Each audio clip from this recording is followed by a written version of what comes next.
The late afternoon sun cast a warm, golden glow over the wealthy neighborhood.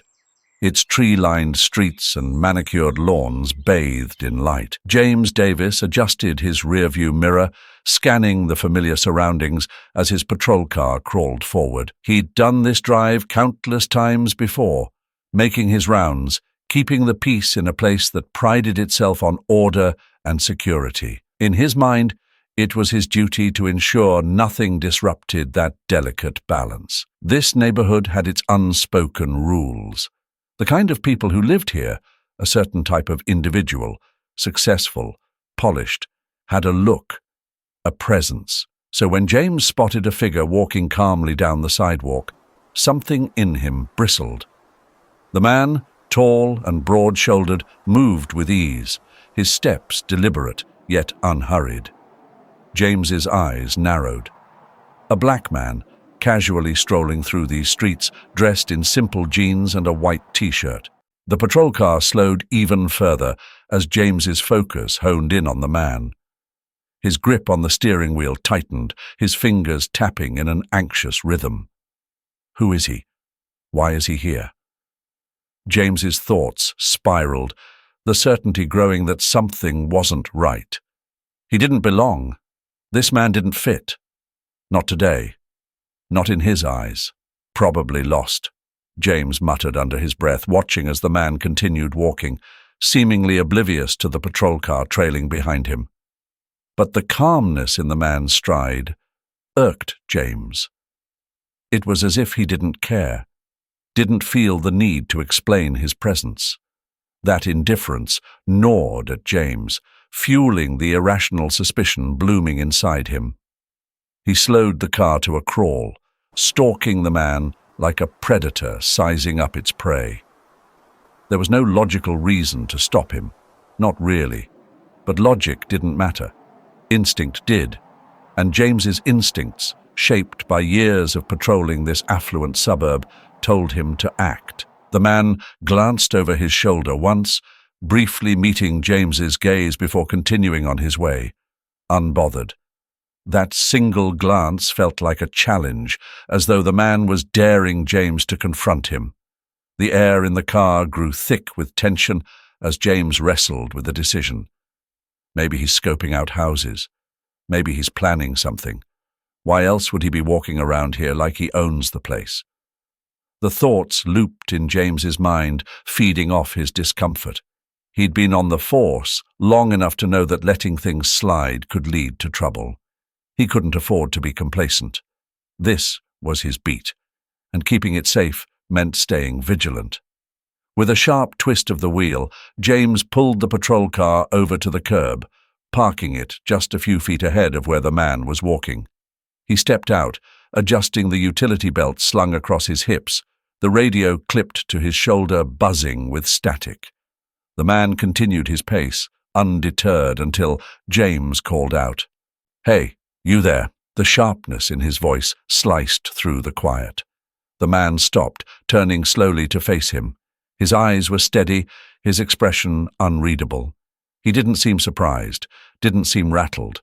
If anything, his calmness only deepened the flicker of irritation in James's chest. "Yes, officer?" The man's voice was deep but measured, polite without being submissive. James studied him up close, searching for something, anything that could justify the gnawing suspicion inside. But there was nothing.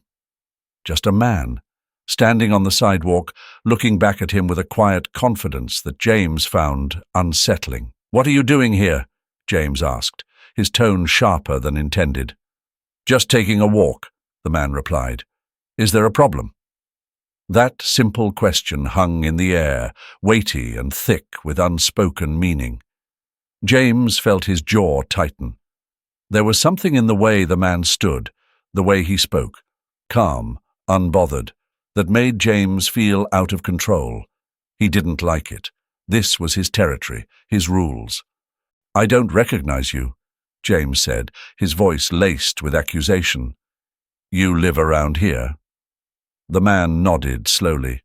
"A few blocks over. I walk here often, just enjoying the afternoon." James didn't respond immediately. Instead, he took a step closer, his hand instinctively hovering near the radio on his belt. His mind raced, trying to piece together a reason to press further, to assert the authority he felt slipping away. "I'm going to need to see some ID," James said, the words coming out as more of a demand than a request. The man sighed, but there was no anger in his eyes, just a quiet resignation. He reached into his pocket, slowly pulling out his wallet and handing over the ID. James carefully took it from the manhand. James stood there, eyes narrowing as he tried to mask the unease creeping into his chest. The ID was in his hand, the name and address clear, Michael Adams, a local resident. Yet the calm, composed figure before him still didn't sit right. It wasn't about the information on the card, it was about the way Michael looked at him, the way he carried himself. Unbothered, confident, as if this entire interaction were unnecessary. "So," James began, trying to inject a note of authority into his voice, "you live just a few blocks over, huh?" Michael nodded, his expression remaining neutral. "That's right." James clenched his jaw. He didn't like the way Michael spoke, so measured, so sure of himself. It felt like a challenge, as if Michael was daring him to prove his suspicions. There was no fear, no hesitation, just calm answers to every question James threw his way. "How long have you lived here?" James pressed, the words sharper now. "Several years," Michael said simply. "I'm usually busy with work, but I like to take walks when I can." James could feel the frustration building inside him. Each response was calm, almost disarmingly polite, but it did nothing to ease the tension between them. Michael wasn't giving him anything to latch onto, no nervousness, no signs of guilt, and that in itself felt wrong. James stepped closer, his voice lowering. "We don't usually see people like you around here." Michael's eyes flickered just for a moment, a small, almost imperceptible shift, but it was there. James could see it, the frustration, the disbelief. It was subtle, but it told him that Michael wasn't as indifferent as he appeared. But still, Michael held himself in check, his voice steady as he replied. "People like me?" Michael's tone was even, but there was an edge to it now. A warning. James ignored it. He couldn't afford to lose control, not now. He needed to establish dominance, to make sure Michael understood who was in charge here. The tension between them thickened, a palpable weight hanging in the air as James Davis's questions grew sharper. The ID card in his hand, with Michael's name and address printed clearly, should have been enough.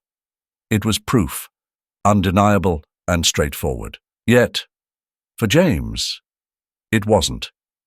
He needed something more, something to justify the gnawing suspicion that had taken root the moment he saw Michael on these pristine streets. James held up the ID, narrowing his eyes as he studied it again, almost as if he expected the information to change. "You said you lived just a few blocks away," he said, his tone tight, almost accusatory. Michael nodded. "That's correct." James paced in front of him, agitated. The calm way Michael stood, hands relaxed at his sides, his expression steady, only served to fuel the irritation building in James's chest. There was no fear, no anxiety, no hint of guilt. That didn't sit right with him. "And how long have you been living here?" James pressed, though the answer had already been given. "A few years," Michael replied, his voice unwavering. "As I said before."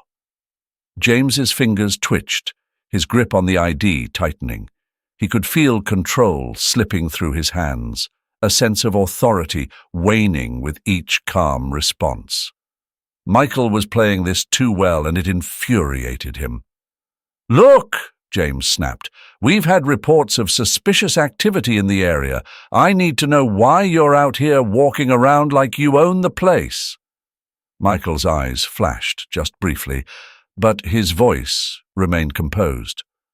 "Officer, I've told you. I live here. I'm out for a walk. There's nothing more to it." "Nothing more to it," James muttered under his breath. His mind raced, searching for any excuse, any reason to escalate. The reports of suspicious activity were vague at best, nothing concrete. But here was this man, standing tall and unbothered, making James feel like he was the one out of place. "You've never been stopped before," James said, the words less of a question and more of an accusation. "No," Michael answered, his patience visibly thinning. "Because there's no reason to." James's jaw tightened. The calm defiance in Michael's voice grated against his nerves. He could feel the eyes of the neighborhood on them, people peeking through their windows, curious. The longer this went on, the more exposed James felt. He needed to regain control. "I'm going to have to take you in for questioning," James blurted out, the words spilling out before he could fully consider them. Michael blinked, his posture stiffening. "For what?" "For further verification," James said, stepping closer, his hand already hovering over the handcuffs on his belt. "We need to make sure everything checks out." "I've already shown you my ID," Michael said, his voice firm but controlled. "There's nothing else to verify." James ignored the logic in Michael's words. His instincts, those gut feelings he prided himself on, were telling him to push harder. He needed to make an example of this, to show that no one walked these streets without his permission, without authority.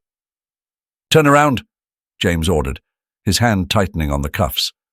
Michael's eyes locked onto James's, and for a brief moment, the tension between them flared. There was a flash of something in Michael's gaze, controlled anger, a quiet indignation. But Michael knew better than to resist. He had faced situations like this before, and reacting in anger would only make it worse. Slowly, he turned, his muscles taut, as James roughly grabbed his wrist, twisting it into the cold metal cuffs. The snap of the cuffs closing around Michael's wrists was loud, almost deafening in the quiet of the street. James shoved him forward, his grip firm and unyielding as he led Michael toward the patrol car. Every step felt like a blow, not just to Michael's pride, but to the sense of justice he had always believed in. Michael allowed himself to be pushed into the back seat, his jaw set tight as he sat there, wrists bound, staring out at the curious eyes watching from the safety of their homes. This wasn't right, but he knew better than to fight it here.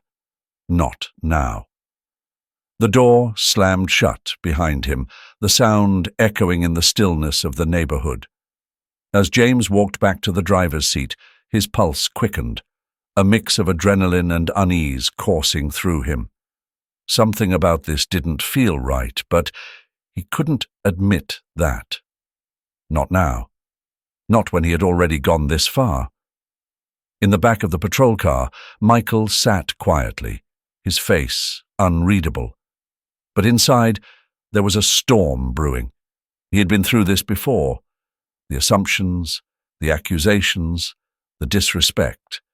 And yet, every time, it cut deeper. As the car pulled away, leaving the quiet street behind, both men were left with the weight of what had just happened. James, still clinging to his hollow sense of control, and Michael, carrying the burden of injustice that had become all too familiar. The patrol car hummed quietly as it cruised through the winding streets, the affluent homes passing by in a blur of manicured lawns and gated facades. James sat rigid behind the wheel, one hand gripping the steering wheel, the other resting tensely on his thigh. The sense of satisfaction simmered just beneath his skin, a smug smile tugging at the corners of his mouth. He had done it, put the man in his place.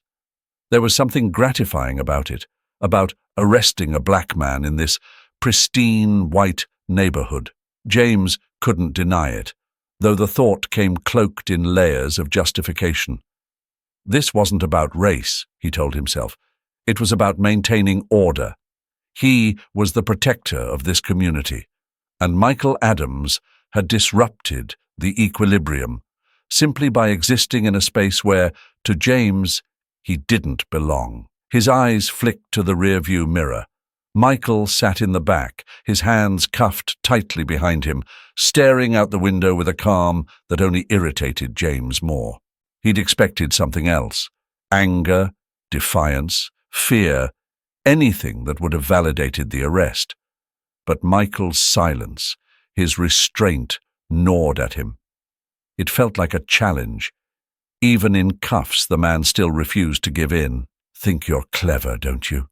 James muttered under his breath, glancing back at the road. In his mind, this was a win. He had taken control of the situation, showed Michael who was in charge. This neighborhood had its own rules, and people like Michael didn't just get to stroll through without answering for it. He had to have been up to something. James couldn't shake the thought. The ID might have been legitimate, but there was still something off about the whole thing. The way Michael had stood there, too composed, too calm. It was like he had nothing to hide, and that only made James more suspicious. He shifted in his seat, feeling the rush of power course through him. The man was military, sure, but that didn't mean he was above scrutiny. No one was. Not here, not on his watch. James had seen men like him before, men who thought they were untouchable, like the rules didn't apply to them. Well, today they did.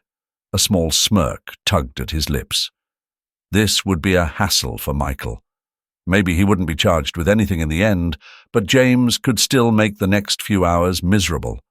A little verification at the station, some questions, a report. It was all part of the game, and James was winning. He could picture it. Michael, sitting in a cold room, waiting while James leisurely ran checks, prolonging the process. It was a petty satisfaction, but it was enough. Behind him, Michael shifted slightly, the soft clink of the cuffs breaking the silence. His face remained impassive, though his gaze was distant, fixed on some point outside the window. James couldn't tell what he was thinking, but that only fed his arrogance. He had broken men before. He could break this one too. But Michael's silence wasn't one of submission. No, it was something else entirely. James couldn't see it, but Michael's mind was far from quiet. There was a rage there, simmering beneath the surface, not the kind of rage that exploded outward, but the kind that built, quietly and steadily. Michael knew how dangerous the situation was. One wrong move, one raised voice, one glance too sharp, and things could escalate further. He'd been down this road before. He wasn't about to let James take more from him than he already had. In the quiet hum of the car, Michael breathed slowly, keeping his emotions in check. Every second in those cuffs was a reminder of the injustice, the weight of history pressing down on him. But outwardly, he remained composed, knowing full well that any sign of resistance would only play into James's hands. James, oblivious to the depth of Michael's restraint, let his arrogance swell. He had all the power in this moment, and he reveled in it. The man in the back seat might have thought himself something special, a military man, respected and revered in other circles. But here, on these streets, in this car, James was the one who mattered. He was the one with the authority. The station loomed ahead, a familiar utilitarian building where James had spent countless hours. His second home, a place where his authority always went unquestioned. He pulled the patrol car into the lot, still riding the wave of quiet triumph that had carried him since the arrest. As he parked, he glanced in the rearview mirror at Michael, who sat impassively in the back seat. No words had passed between them since they left the neighborhood, and Michael's silence only heightened James's sense of control. James stepped out of the car, the click of the cuffs still echoing faintly in his ears. He opened the back door, tugging Michael out with unnecessary force. Michael stumbled slightly, but straightened up quickly, his face calm, his gaze steady. That calmness still bothered James, gnawed at the edges of his victory. But it didn't matter. He had the upper hand. As they walked into the station, the fluorescent lights hummed overhead, casting a harsh, sterile glow over the front desk. Officers milled about, some pausing briefly to glance at Michael, their expressions curious but indifferent. James led Michael through the front, his grip tight on his arm, a subtle display of dominance he didn't need but relished nonetheless.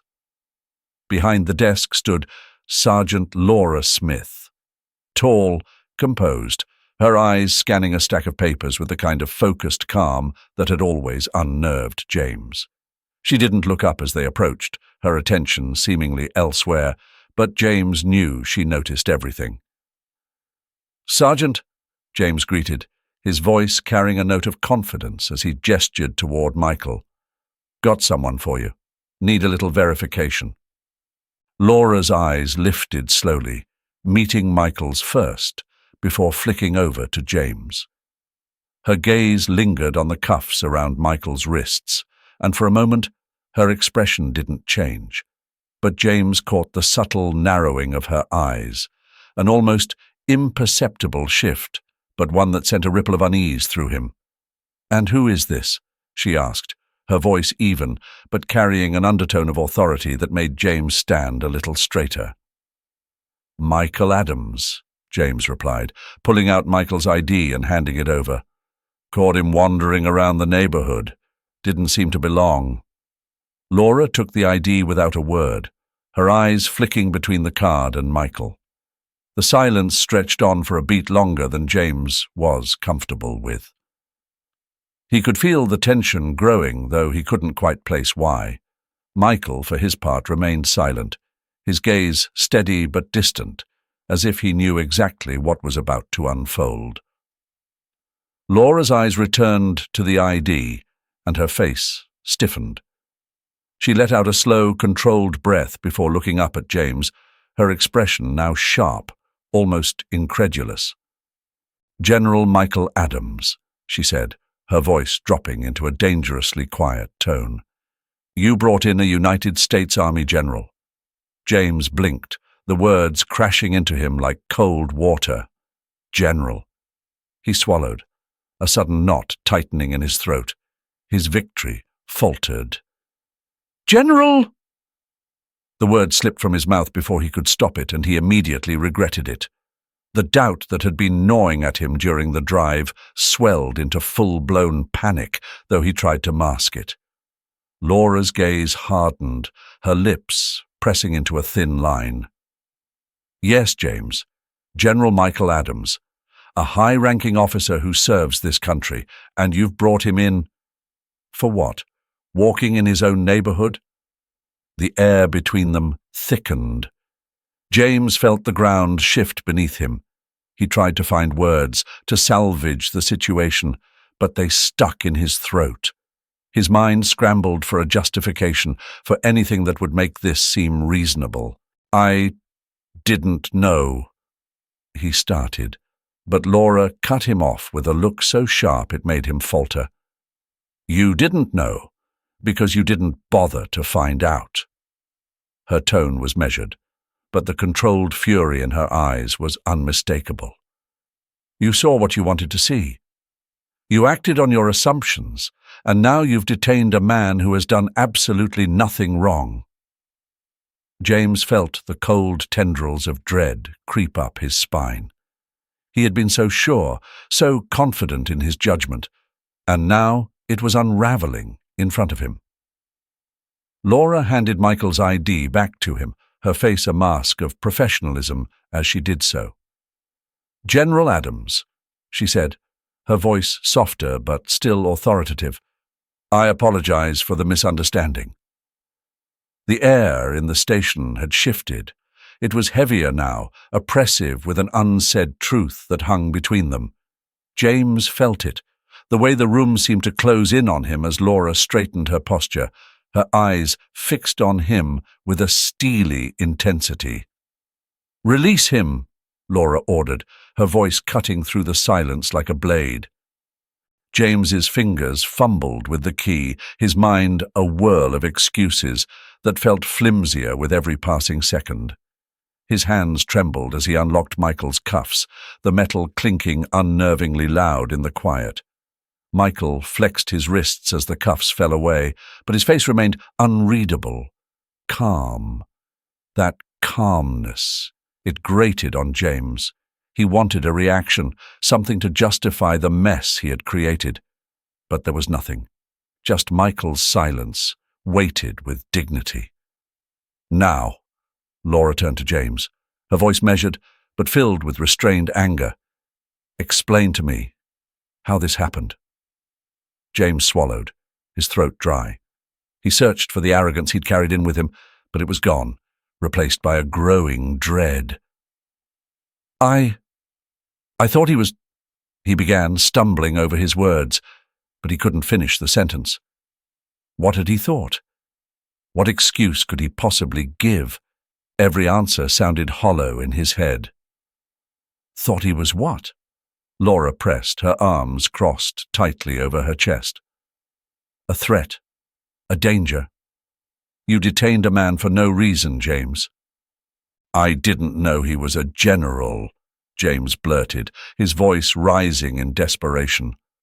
Laura's eyes flashed with controlled fury. "It shouldn't matter who he is. General or not, you had no grounds to treat him this way. You saw a black man walking in a white neighborhood, and you assumed the worst." James's mouth opened to protest, but nothing came out. His mind grasped at anything that would justify his actions, but he found nothing, just the weight of the truth settling over him like a heavy blanket. He had profiled Michael. He had abused his power. And now, standing under the unforgiving scrutiny of his superior, there was no hiding from it. Laura stepped closer, her voice lowering but growing colder with each word. "This department stands for fairness and justice, and what you did today was neither. You've embarrassed this station. You've disrespected a man who has given his life in service to this country, and worse, you've shown a blatant disregard for the values we're supposed to uphold." The words hit James with the force of a blow. His arrogance crumbled, replaced with a deep, gnawing shame that curled in his stomach. He looked at Michael, hoping to see anger, some sign of resentment that would somehow make this easier to swallow. But Michael stood there, quietly watching. His eyes filled not with rage, but with disappointment. It was worse, infinitely worse than anything else. "I'm suspending you, effective immediately," Laura said, her tone unyielding. "An internal investigation will follow, and I'm sure the department will take further action." James blinked, the words barely registering. Suspended. It felt unreal, as if the ground had fallen out from under him. He had walked in here with the confidence of a man who believed he was untouchable, and now, in a matter of minutes, everything had collapsed. I didn't mean for it to go this way," James said weakly, though he knew how hollow the words sounded. Laura's expression softened, just for a moment, but her disappointment was palpable. "Intent doesn't change what you did. You let your biases cloud your judgment, and now we have to deal with the consequences. You're lucky General Adams isn't pressing charges." Michael remained silent, his eyes meeting James's for a brief second. There was no satisfaction in his gaze, no need for revenge. He simply stood there, exuding a quiet strength that left James feeling small. In that silence, Michael had said more than any words could. Laura turned to Michael. "General Adams, again, I apologize for what happened. We'll handle this." Michael nodded, accepting the apology without anger. "I appreciate your professionalism," he said, his voice calm and steady. "This isn't just about me, though. It's about making sure it doesn't happen again." Laura nodded, her eyes softening with understanding. We're committed to making that change." As Michael turned to leave, James stood there, feeling the weight of his actions pressing down on him harder than ever. This wasn't just a suspension, it was a reckoning, one he hadn't seen coming until it was too late. The door swung shut behind Michael, leaving James in the cold, sterile light of the station, alone with his shattered pride. It had been days since James's suspension, and the silence gnawed at him like an invisible weight pressing on his chest. The quiet of James's apartment felt stifling. The usual rhythm of his life, patrols, shifts at the station, the rigid sense of control he'd grown to rely on, was gone, leaving a void he wasn't sure how to fill.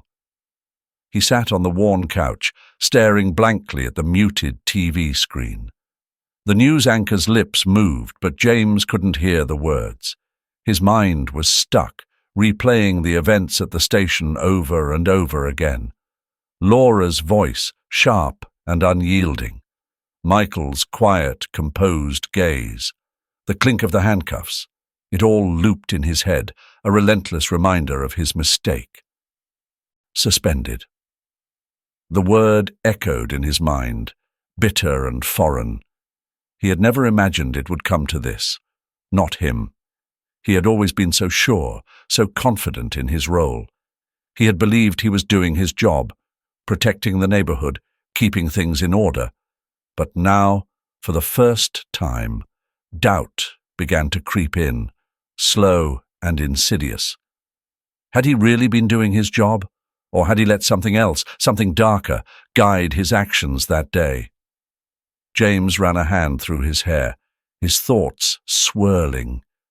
He wanted to believe he was right, that he hadn't acted out of prejudice, that he'd only been following protocol.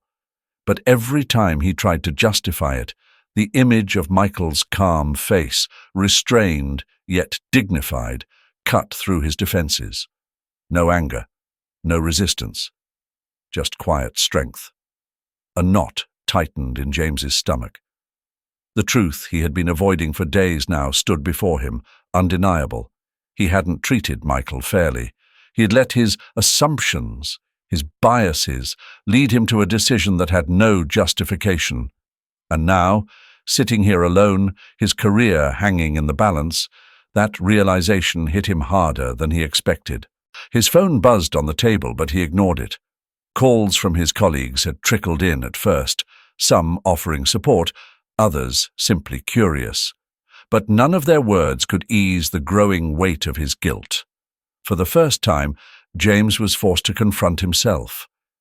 And he wasn't sure he liked what he saw. Meanwhile, across town, Michael Adams moved through his day with the quiet grace that had become second nature to him. The ordeal at the station had left its mark, but not in the way one might expect. It wasn't the personal insult that bothered him, it was the larger systemic problem that sat heavy on his mind.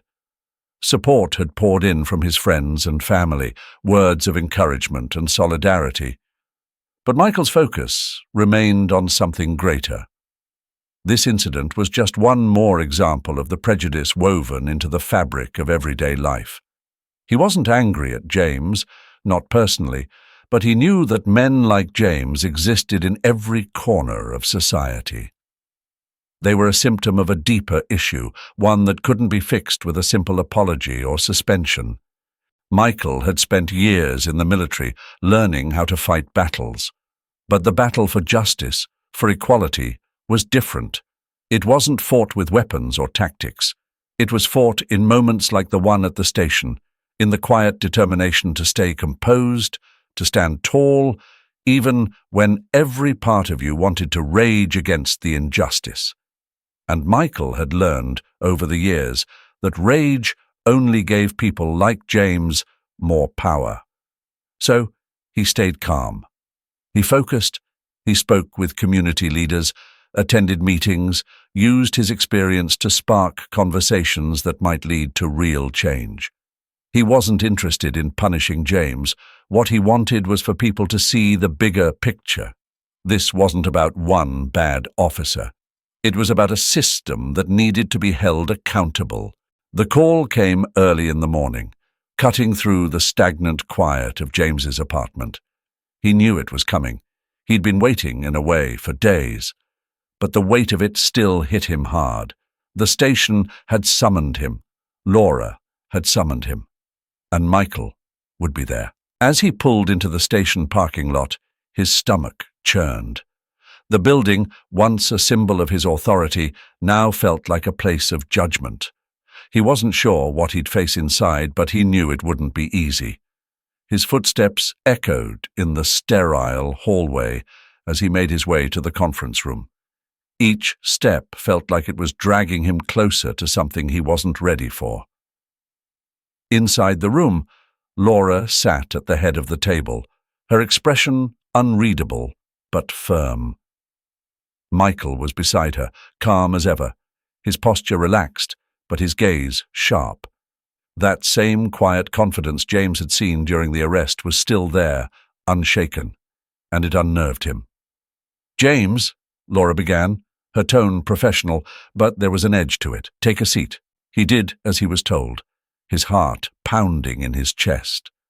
The air in the room was thick with tension, and he could feel Michael's eyes on him, steady and patient. "You know why you're here," Laura continued.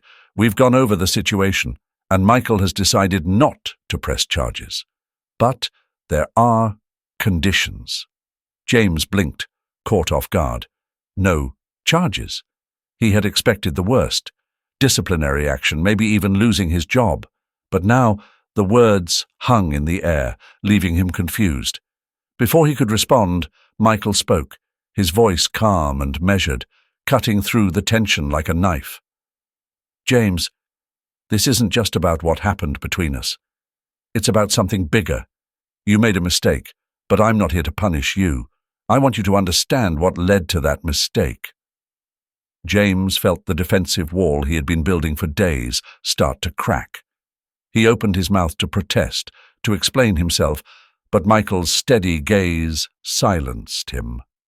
This wasn't the moment for excuses. "There's going to be a mandatory racial sensitivity training program," Michael continued, his tone direct but without anger. "Not just for you, but for all the officers here. The system doesn't change unless the people inside it change, and that starts with understanding." James shifted in his seat, his body tense. Part of him wanted to push back, to defend his actions. He wasn't a racist, he wanted to say. He was just doing his job. But even as those thoughts surfaced, he knew they weren't enough. They couldn't erase what had happened, couldn't justify the way he had treated Michael. Deep down, he felt the sting of shame growing sharper with each passing second. "Look," Michael said, leaning forward slightly, his voice still calm, but more insistent now. "This isn't just about following orders. It's about changing your mindset. You need to ask yourself why you made the decisions you did, and what you can do to make sure it doesn't happen again. Not just for me, but for every person you come across." James swallowed hard. The room felt smaller, the air heavier. Michael's words pierced through his defenses in a way nothing else had. He had spent days trying to justify what he'd done, to convince himself that he wasn't in the wrong. But now, faced with Michael's calm yet authoritative presence, he couldn't hide from the truth. He had been wrong. "I understand," James said finally, his voice low, the weight of the words settling on his shoulders. "I'll do the training. I'll learn." Laura, who had been watching the exchange closely, nodded once, her expression softening just slightly. "This isn't just about completing a program, James. It's about growth. This is a chance for you to reflect on your actions and make changes. Real changes." James looked between them, the reality of the moment sinking in. He wasn't sure if he deserved this second chance, but he knew he had to take it. For the first time, he saw Michael not as the man he had detained, but as someone offering him a path forward, a way to correct his course. Michael stood, offering his hand. "I hope you take this seriously, James. Change doesn't happen overnight, but it can happen." James hesitated for a moment before rising and shaking Michael's hand. There was no bitterness, no anger in Michael's grip, only a quiet resolve that left James feeling humbled. As the meeting ended and James walked out of the room, he felt a strange mix of emotions: fear, relief, and a small, tentative hope. Weeks passed, and James, sitting in a conference room, filled with his fellow officers, staring at a whiteboard covered in terms he'd barely thought about before. Implicit bias, racial sensitivity, community trust. These weren't just words anymore. They had weight that he was only beginning to understand. The racial sensitivity training was mandatory, but as James sat through each session, he realized it was more than just a box to check. It was uncomfortable, forcing him to face parts of himself he had long ignored. The first days were tough, listening to instructors talk about systemic racism, watching videos that showed the harm caused by officers like him. James had always believed he was a good cop, but now, under the glare of this new perspective, he started questioning that belief. The sessions weren't filled with lectures alone. They involved role-playing exercises, discussions about real-life scenarios, and, most importantly, listening. Listening to stories from black and minority officers, from community members who had lived through experiences that James couldn't fully comprehend before. Slowly, the defensiveness that had been his constant companion began to crumble. He was still far from comfortable with everything he was learning, but the cracks had started to show in the wall he had built around himself. One particular exercise stayed with him. The instructor had paired him with a fellow officer, someone he had known for years. They were given a scenario, an ordinary traffic stop with a black driver, no threats, no hostility. James felt his heart sink as he watched his partner immediately shift into a commanding tone, asking questions that weren't warranted. The realization was sharp and disorienting. This was how he had acted with Michael. This was what it looked like from the outside. In that moment, James understood.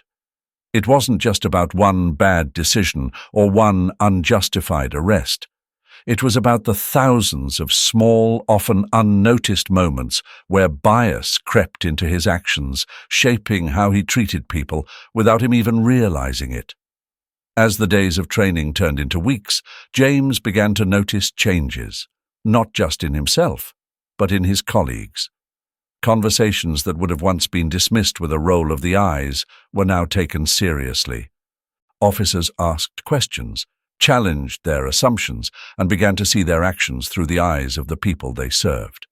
It was subtle, but the shift was there. For the first time, James felt hope that real change could come from this. Meanwhile, Michael Adams's work continued. He became a familiar face at community meetings, leading discussions on equality, justice, and reform. Michael didn't demand change with anger. He invited it with reason and patience. His voice carried weight, not because of his rank, but because of his calm determination to make things better.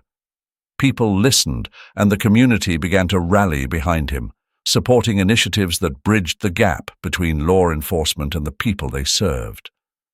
Months later, on a crisp autumn morning, James found himself walking through the same neighborhood where everything had started. The air felt different now, lighter. As he turned a corner, he saw Michael ahead, walking in the opposite direction. Their eyes met for a brief moment, and James felt a strange sense of calm wash over him. This time, there was no tension, no fear of confrontation, just understanding. James nodded slightly, an unspoken acknowledgement passing between them. Michael returned the nod, a faint smile playing on his lips before he continued on his way. They weren't friends, but they weren't enemies either. They were simply two men who had been part of something bigger, something that was slowly changing the world around them. As James walked away, he felt the weight on his shoulders lift, just a little. He wasn't the same man who had stood arrogantly in the station, certain of his righteousness. He had made mistakes, big ones. But for the first time in his career, he knew there was room to grow, to learn, to be better. The training, the conversations, the self-reflection, they hadn't erased his past actions, but they had given him a way forward, and that, he realized, was more valuable than anything else. Change, though slow, was possible, not just for him, but for everyone willing to confront their own biases. James had learned that the path to redemption wasn't easy, and it certainly wasn't quick, but it was there, waiting for anyone brave enough to walk it. And for the first time, he was ready. Wow, what a powerful story, right? It's a reminder that real change starts with each of us.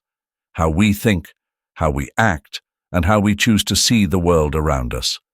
James's journey was one of accountability, and it shows that transformation isn't instant, but it's possible if we're willing to do the hard work.